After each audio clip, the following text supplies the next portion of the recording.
किसी ने बड़े कमाल की बात कही है कि सोच अच्छी रखो लोग अच्छे लगेंगे और नीयत अच्छी रखो काम अपने आप ठीक होने लगेंगे। नमस्ते, मैं आरजे कार्तिक एक बड़ी छोटी सी कहानी आपको सुना रहा हूं। ये कहानी एक चोर की और एक महात्मा जी की।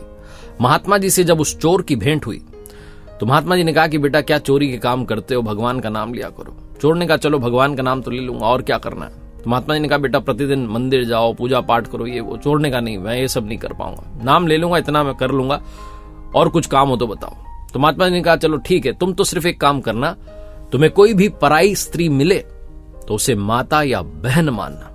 चोर ने कहा ठीक है गुरुजी, ये वाली बात जो है आपकी मुझे जम गई, मैं ये करूंगा। कोई भी पराई स्त्री मिलेगी माता या बहन के रूप में ही देखूंगा। जिस राज्य में वो चोर रहता था उसका राजा जो था वो निसंतान था, उसे कोई संतान नहीं हुई थी, और इस चक्कर में उसने अपनी रानी को भी अपने महल से अलग कर दिया था। एक मकान में वो रानी रहती थी। 12 साल से रानी को उसने अलग कर रखा था। उस मकान की सुरक्षा के लिए उस मकान के बाहर जो है सादी वर्दी में उसने सैनिक तैनात कर रखे थे कि कौन आ रहा है कौन जा रहा है मुझे खबर देते रहो। जासूस के रूप में वो काम कर रहे होते थे। एक रात्रि को चोर जो था उसी मकान में चोरी करने के लिए पहुंचा।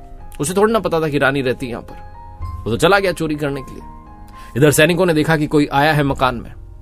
बिना देरी के दौड़े भागे राजा के पास। राजा को बताया कि कोई आया है। राजा भी दौड़ा भागा आया और खिड़की में से झांकने लगा, सुनने लगा कि अंदर क्या हो रहा है। वो जो चोर था चोरी कर रहा था, तभी रानी ने उसे देख लिया और उससे कहने लगी कि तुम यहां चोरी करने आओ। चोर ने कहा क्षमा करना, अब तो आपने मुझे देख लिया, लेकिन राजा को मत बताना, सैनिकों को मत बताना। रानी ने कहा मैं नहीं बताऊंगी। अच्छा ये बताओ कि आए कैसे हो। उसने कहा जी मैं ऊंट पर आया हूं। रानी ने कहा अगर मैं तुम्हारे ऊंट को सोने चांदी से भर दूं, लाद दूं उसे, बहुत सारा सोना चांदी तुम्हें दे दूं, तुम बस मेरी इच्छा पूरी कर दो। चोर 2 कदम पीछे हट गया। बोला नहीं, आप मेरी माता हैं, पुत्र के लायक कोई काम हो तो वो बताओ। रानी बहुत इंप्रेस हुई, बहुत प्रभावित हुई। कहने लगी अच्छा। ये राजा जो सब कुछ सुन रहा था दौड़ा भागा अंदर चला आया सैनिकों के साथ और उस चोर को पकड़ के ले गया। राजा भी बड़ा प्रभावित हुआ कि चोर और इतनी ईमानदारी। राजमहल में ले जाया गया। उस चोर से कहा गया कि मैं तुम्हारी ईमानदारी से बहुत प्रभावित हुआ, बोलो तुम क्या चाहते हो, क्या मांगना चाहते हो। चोर ने पता है क्या मांगा। चोर ने कहा कि मेरी वो मां जो 12 साल से आपसे अलग हैं, राजमहल में रहना चाहिए उन्हें, रानी को, लेकिन आपने उन्हें अलग कर रखा है, उन्हें फिर से सुहागिन बना दो। दोबारा उन्हें लेकर के आ जाओ उसी सम्मान के साथ जिसकी वो हकदार है। राजा बहुत ज्यादा प्रभावित हो गया। पहुंचा रानी के पास जहां रहती थी उस मकान में। कहने लगा कि चलिए ससम्मान आपका स्वागत है फिर से राजमहल में। रानी ने पूछा अचानक हृदय परिवर्तन। तो राजा ने बताया कि वो चोर कह रहा है कि मेरी मां को वापस लेकर के आ जाओ, उसने माता के रूप में आपको देखा है। रानी ने कहा ठीक है मैं चल दूंगी आपके साथ, लेकिन आपको मेरी एक इच्छा जो है माननी होगी, एक बात माननी होगी, और ऐसे नहीं आप लिख के दो कि जो मैं कहूंगी वो होगा, और नीचे मोहर लगा के दो अपनी। राजा ने कहा पता नहीं क्या मांगने वाली। राजा ने कहा ठीक है। मंगाई गई राजमोहर और लगा करके वो दे दिया गया पत्र की जो कहोगी वो होगा, अब बताओ करना क्या है।